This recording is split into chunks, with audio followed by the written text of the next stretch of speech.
Hey budget gardeners, Vita Loca here. Join me today as we dig up and transplant some spring blooming bulbs. So let's go.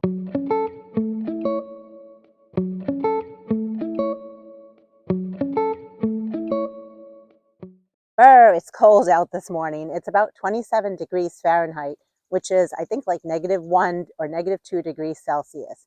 It's a chilly morning, but it's still a great time of year for me to be thinking about where I want to move around some of my spring bulbs. But before we start, first I want to thank each and every one of you that has subscribed to my YouTube channel. We recently hit 4,000 subscribers, and I am super excited about that. So thank you for all of your continued support, for all the comments and messages that I receive from you, for hitting the like button on my videos. It truly means a lot to me. So thank you for that. And to celebrate this huge milestone, I wanted to do a giveaway. And I really thought hard about what kind of giveaway I wanted to do and if I wanted to partner with someone. And I decided to partner with someone that is very, very close to me, my daughter. She's in college. She's a young entrepreneur. She wants to be a veterinarian. I'm so proud of her. And she has her own Etsy shop. She makes things like stickers and keychains. And a lot of it has to do with music because she loves music, and lots of artists out there like Taylor Swift and members of One Direction. However, in terms of partnering with me, she did make some special stickers specifically having to do with flowers. So what I'm going to do right now is I'm going to put up on the screen some more information, more details regarding the giveaway. And it's actually free to you. It doesn't cost you anything. It just requires a little additional, liking or subscribing, following, those types of things. It's pretty simple. So she was kind enough to put together all this information and have me share it on my page. So please support her with her Etsy shop if you can. Maybe you have a grandchild or a child or yourself that actually likes some of the musical artists for the stickers that she makes. Or maybe you want to get some stickers that have to do with flowers. But I think it's a really fun giveaway, and I'm excited to partner with her. Just like many of you, I am all about four-season interest in the garden. And let's start with spring. I am looking around my yard right now, and I'm looking at what's blooming. And I'm also thinking which areas of my yard need a little bit more color, need a little bit more jazz. So this time of year, what I'm doing is I'm looking at all the different spring bulbs that are blooming in my yard. Some have already actually gone by, some are still budded up. And I'm looking at the different colors, the height, the time of the season when they're blooming, because some bloom earlier, some bloom later in the spring. And then I'm thinking, what do I want to move around? Now, we all could easily just go out and buy more of these spring bulbs, but why not divide and move what we already have? And I'll be making a series of videos showing you my process for dividing and moving a bunch of my spring bulbs. Here on the south side of my house, I have some beautiful daffodils, and they are just barely starting to bloom. They're gorgeous. I have a whole bunch of them along the side, and I'll probably be dividing those and moving those along. And over here are spring larkspur. Those are beautiful, and also another spring bulb that started blooming weeks ago. And once those go by, you better believe it that I'll be dividing and moving those around the yard as well. I am all about shopping my own yard. This pretty daffodil, I don't have a ton of them in my yard. I have some, but I definitely want to divide and move these around as well. Same with the snow on the mountain. I love it, love it, love it, and I'll be moving those around. I'm just giving you a little preview of future videos that will be coming out. And here we are on the west side of my house. And again, look how beautiful these daffodils look.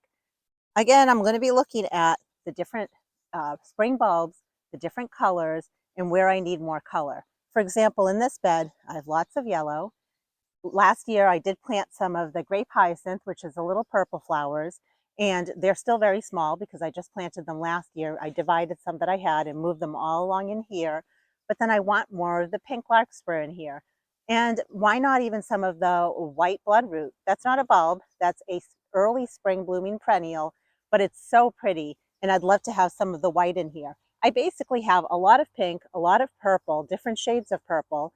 I have white, and then I have all different types of daffodils. That's what I'm looking for, is I want all those colors all around my yard. There are a lot of different daffodils in here. And last year, I also divided that purple grape hyacinth, and they are sprinkled within this bed. You can't easily see them, but give it another year, maybe 2 years, and it will be full of that purple color as well. Here along the front walkway, again, you can see lots of purple. That's the grape hyacinth. It's pretty cold out, so the pink larkspur is not happy with us, but that's okay. Lots of pink going on. But as we move down my walkway, and I know I mentioned this in another video, I'll be moving that pink larkspur to continue down this way. And now's the time of year to do it. I don't want to wait because otherwise all these spring bulbs are going to go dormant, and then I am not going to be able to see the pattern, see the colors. So I will be working fast and furiously to move around any spring bulbs that I want to. We're now heading towards the north side of my house, and I love this daffodil. It's almost a creamy white colored daffodil, and you can see I have a little bit of it right here, and I'd like to divide pieces of my creamy white daffodils and kind of move them along in here. And we're on the other side of that space that I just showed you. And again, see the creamy white daffodils? They look so pretty, and that's where we were earlier. So right in here, I just want another drift of these creamy white daffodils, just to keep going this way. So pretty. And here we are on the north side of my house. I really love this space. I have divided and moved along these daffodils for the last number of years, and they just look so pretty. I have basically plenty of stock of daffodils, and I can really move these around my yard. And this is the time of year for me to see, out of this whole drift of yellow daffodils, there's this one guy that's in here. And even though it's fun, that element of surprise to have something different, I'd like to move that one as well.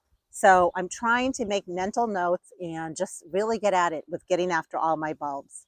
About, I think, 3 or 4 years ago, I had bought a bunch of different spring bulbs. I didn't know where I wanted to put them in my yard. So what I ended up doing was I looked at the space. I have a whole row of peonies that go down here. And then this way, I have a whole row of daylilies. And then I had walking space in the middle here. And I used up that walking space and I planted all these spring blooming bulbs in the center. It was meant to be temporary. There are lots of beautiful things in here, but this is the time of year that I really want to come in here and start moving things around. And the first thing we're going to start with are snowdrops. Here is my patch of snowdrops, and I made a mental note in the spring when these bloomed because at this time of year, they've already gone by. And I collect a lot of the tags of plants that I buy, and I had 2 tags for snowdrops. I had single snowdrops, which are called Galanthus warrenowi, and then I had double snowdrops, and these are Galanthus flore pleno. And I looked back at some pictures I had taken of these particular snowdrops, and I believe that they were the single snowdrops based on the pictures that I looked at. Although I feel like in previous years I had some double snowdrops in my yard, I just didn't see them this spring. So regardless, I know that these are snowdrops. I'm pretty sure that they're the single snowdrops. And the first thing we're going to do is we're going to dig them up. And I'm just using a small little hand shovel for this job. I'm just going to move away some of the leaf litter that's at the base, just so we can see what we're doing here.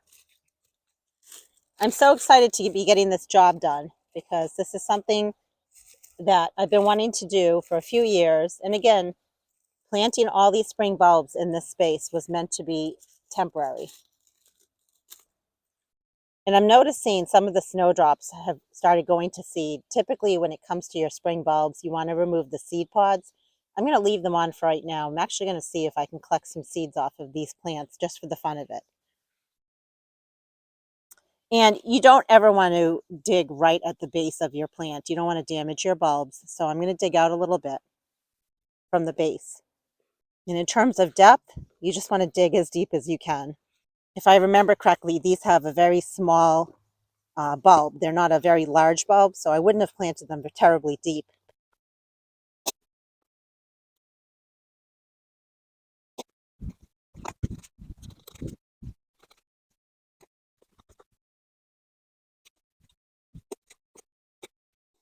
So now that we've dug these up, I'm just going to clean up this area.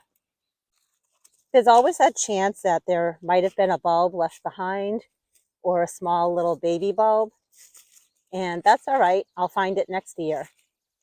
So that's wonderful. We collected about 25 bulbs, and I don't remember how many I planted, but I know when I planted these, it was just one package. They don't seem to multiply very fast, or maybe they didn't seem to multiply very fast in that area where they were. I can tell you the place that we're going to plant them now is going to get more sun. So I'm guessing that they're going to naturalize and do better out here, but we'll find out for sure over the next few years. Let me take you in for a closer look just so you can see what some of the bulbs look like. And in fact, two of them are attached together and we're going to divide them while we're at it. So the bulbs look nice and healthy. They're nice and big. And you can see that they're just barely connected together.